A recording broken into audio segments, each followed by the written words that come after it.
Les gens, c'est des malades mentaux. C'est lamentable. Si tu es en train de me regarder, tu sais qui tu es. En ce moment, tu dois te faire gifler toute ta vie pour des stupidités que tu dis aux gens sur les réseaux. Ça illustre parfaitement le problème qu'ont certains boomers du fitness français. Et ça devrait vous inciter à vous poser la question, à quel genre de personne vous souhaitez accorder votre confiance sur Internet.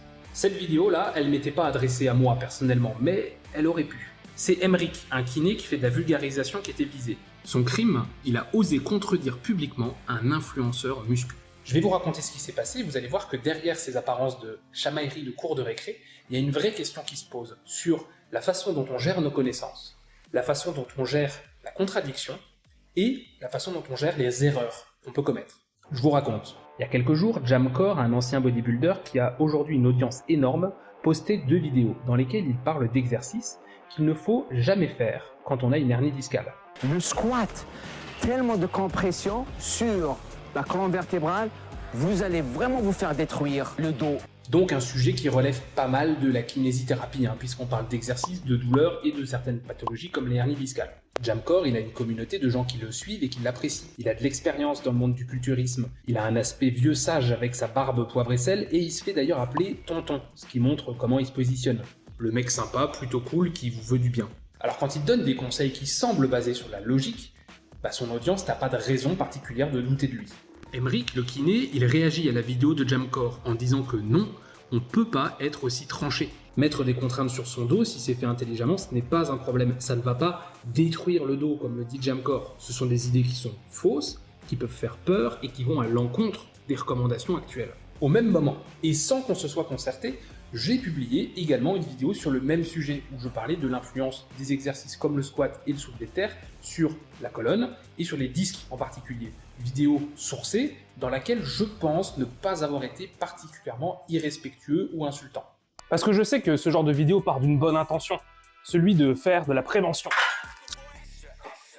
Notre compréhension du truc, elle a quand même un petit peu évolué. Et on peut déjà voir une première différence dans notre façon de faire entre Emric et moi, et Jamcore et par exemple Frédéric Delavier. On essaye d'apporter des sources pour montrer d'où vient l'information et permettre aux gens de vérifier cette information. Et en plus de ça, on essaye de nuancer un petit peu nos propos. On peut faire du squat avec une hernie discale parce que toutes les hernies discales ne sont pas douloureuses. Si vous êtes en pic inflammatoire, que vous avez mal dès que vous vous penchez en avant et que dès que vous éternuez, il y a une décharge dans la jambe, ok, c'est peut-être pas le meilleur moment de porter du poids. Mais si vous n'avez pas spécialement de douleur ou très légère et que vous les connaissez bien, de venir faire du squat, du sport régulièrement, quel qu'il soit, sera plutôt une très bonne solution. Jamcore et Delavier, ils se tracassent pas de ce genre de détails. Ils sont tranchés, ils sont sûrs d'eux, et la façon dont ils se justifient, c'est comme ça. Mes vidéos sont basées sur la logique. Pourquoi c'est nous qui avons raison, je sais pas, mais normalement, on s'appuie sur les lois physiques du monde, ce que je dis tout le temps, on s'appuie pas sur de la merde. Donc logiquement, on connaît en plus. On peut pas le prouver par des études scientifiques randomisées qu'on connaît, en double aveugle. Mais on est dans le milieu depuis longtemps, quoi. On a vu ce qui se passait et on étudie quand même un peu le sujet. Et je peux vous dire que ça, quand j'ai fait mes études d'ostéo, j'en ai vu un paquet des enseignants qui justifiaient leurs enseignements par « j'ai de l'expérience, tu comprendras plus tard ». Et souvent, c'était pour justifier des trucs qui étaient totalement claqués au sol. Donc, j'ai un peu appris à me méfier de ce genre d'argument. Bon, et comment Jamcore a réagi à la vidéo de Emric ? Je me retrouve avec un guignol devant les gens en train de leur dire « Il dit du n'importe quoi, faites le squat ». Les gens, c'est des malades mentaux. Les gens m'attaquent personnellement, ils dénigrent mon travail, ce sont des abrutis qui sont dangereux et qui méritent qu'on les frappe. Tu dois te faire gifler toute ta vie pour des stupidités que tu dis aux gens sur les réseaux. Ouais, carrément. On en arrive à la deuxième différence entre cette ancienne et la nouvelle génération. C'est comment on gère la contradiction. Des abrutis, ce qu'on peut appeler des abrutis, des gens, des ignares, prétentieux, un connard qui prend des articles scientifiques qu'il ne comprend pas, qui en fait des généralités. Déjà, il y a une différence entre contredire quelqu'un et l'attaquer personnellement. Par exemple, Emric, il y a des points sur lesquels on n'est pas d'accord. On en a déjà discuté.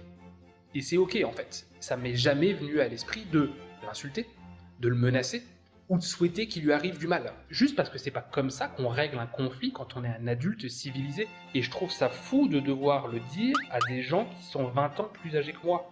Comme quoi, expérience et sagesse ne vont pas forcément de pair. Internet, c'est le Far West. Vous aurez toujours des trous de balles qui viennent vous attaquer sur votre physique, remettre en question vos compétences, qui viennent vous souhaiter de vous blesser ou simplement vous insulter. Et quand on a une audience de plusieurs milliers de personnes, forcément, ça arrive. Et dans un cas comme ça, je pense que bloquer le trou de balle est parfaitement justifié. Sortez pas cette phrase de son contexte. Mais ici, il y a plusieurs personnes qui sont venues dire à Jamcore que les personnes qui le contredisent s'y connaissent un petit peu quand même, et que peut-être il serait plus constructif d'aborder une discussion, un échange, plutôt que d'insulter. Et comment Jamcore a réagi? Il a bloqué ces gens. Ayant moi-même vu la vidéo que je viens de vous montrer, j'ai commenté en taguant quelques personnes dont c'est la profession et en disant que j'espérais une discussion mature et pas qu'on souhaite qu'il se fasse gifler. Évidemment, il m'a bloqué. Et ben oui, comme ça les seuls commentaires qui restent sous sa vidéo sont ceux qui disent que bien sûr il a raison. Sauf que qui c'est qui le contredit? Emric, il est kiné, il est instructeur de CrossFit, il est formateur. Moi, je suis ostéo, je suis pratiquant de force athlétique, j'ai un diplôme universitaire sur la douleur et je suis également formateur. Il y a d'autres kinés qui lui ont fait la remarque. Par exemple, Anthony Alimi, un kiné formateur spécialisé dans la douleur qui est probablement l'une des personnes les plus gentilles que je connaisse.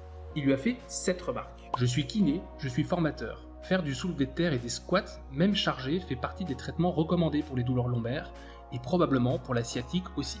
Et voilà la réponse du vieux sage. Un appel à la violence, une attaque sur le physique et une incitation au suicide. Je trouve ça grave. Je passe sur le fait que ce genre de comportement, les insultes, les menaces physiques, rentrent dans le cadre du cyberharcèlement qui en France peut être puni de 2 ans d'emprisonnement et de 30 000 € d'amende. Admettons, passons. Moi j'ai une question pour l'audience de Jamcore. C'est vraiment ça, le comportement que vous attendez de votre tonton?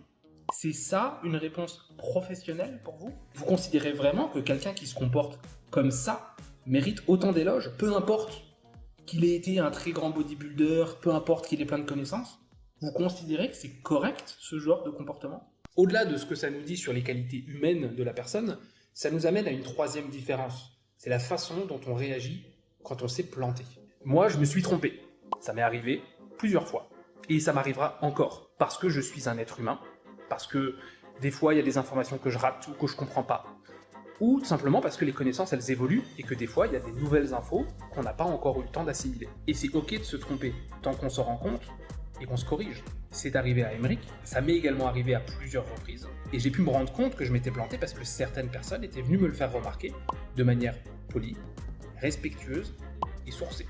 Et c'est cool parce que j'ai appris des nouvelles choses et d'une certaine manière, j'ai grandi en fait. Mais si vous bloquez systématiquement toute personne qui vous contredit, même de manière polie, respectueuse et sourcée, eh bien, il ne faut pas s'étonner qu'en 2024, vous transmettiez encore des informations qui datent des années 80.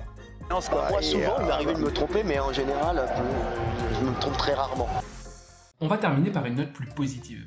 Ces deux gros poissons là, ils donnent une image horrible du monde de la musculation. Ils ont clairement apporté des choses très positives au milieu dans les dernières décennies. Mais le fait que maintenant ils restent bloqués sur leur position dans des domaines qui ne sont pas leur spécialité, et là je parle bien de la douleur, des blessures, parce qu'ils n'ont pas de compétences là-dedans, et bah ça entache leur crédibilité et leur audience n'est pas dupe. Actuellement, seulement 5 ou 10% de leurs abonnés regardent leurs vidéos, et plein de gens me font la remarque qu'ils sont en train de tourner mal. À côté de ça, il y a d'autres créateurs de contenu qui méritent pour moi d'être vraiment mis en avant. Des gens qui sont pleins d'humanité, qui sont pleins d'humilité, qui sont capables de nuances, qui sont capables de sourcer ce qu'ils disent, ou de revenir sur ce qu'ils ont dit quand ils pensent s'être plantés. Bref, des gens qui ont des valeurs qui, à mon sens, permettront largement plus d'aller vers le mieux. Je vous ai présenté ici quelques créateurs de contenu que je suis ou qu'on m'a recommandé. Je pense que vous aussi, il y en a que vous connaissez et vous pensez qu'ils méritent d'avoir plus de visibilité parce qu'ils représentent des valeurs qui nous parlent peut-être plus. Alors partagez-les, s'il vous plaît. Mettez en commentaire le nom de créateurs qui, pour vous, ont cette humanité, cette humilité, cette capacité de remise en question parce que c'est de ça dont on a besoin. Allez, partagez-moi tout ça, comme ça, on essaie de finir sur une note plus positive. Si tu as un corps de lâche, il y a de fortes chances que tu sois lâche. Bouge plus. Il brasse vers l'arrière. progresser le plus. Squat, squat. Ça marche bien. Vous allez vous tuer le dos.